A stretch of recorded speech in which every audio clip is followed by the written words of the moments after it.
Okay, the students are isolating plasmid DNA. The plasmid is going to be used to clone a gene into it. So the very first thing we're going to do is take the bacteria cell that which contains the plasmid and isolate the plasmid DNA from the genomic DNA.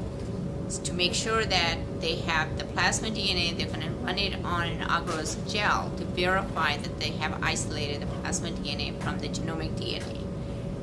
The other way to make sure that they have the plasmid DNA would be to quantitate it using absorbance reading. But we're going to look at it on the agarose gel to make sure it's the correct size and it is the correct plasmid. Excellent.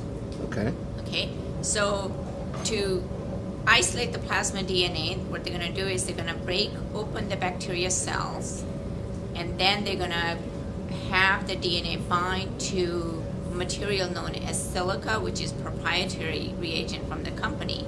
And the plasmid DNA will bind to the silica, and then what they're going to do is they are going to remove the plasmid DNA from the silica.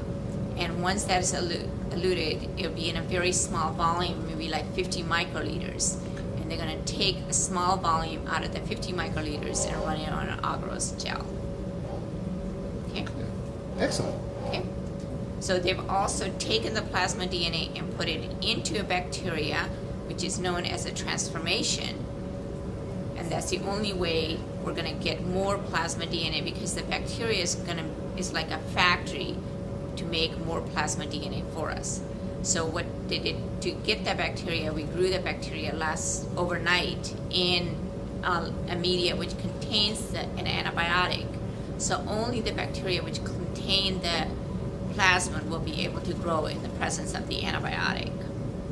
So bacteria which will not have the plasmid will not be able to grow in the presence of the antibiotic, because they don't have the resistant to the antibiotic. Fantastic. Be patient when you're going into it, because I know a few of the people that are in my class, they're having a lot of problems with the math. And for me, math isn't really an issue. It's more of the science aspect of it. So just be patient and just take your time learning everything. If you don't get it, there are plenty of people in the class to help you out, and everybody's there to help you. So just patience is the key.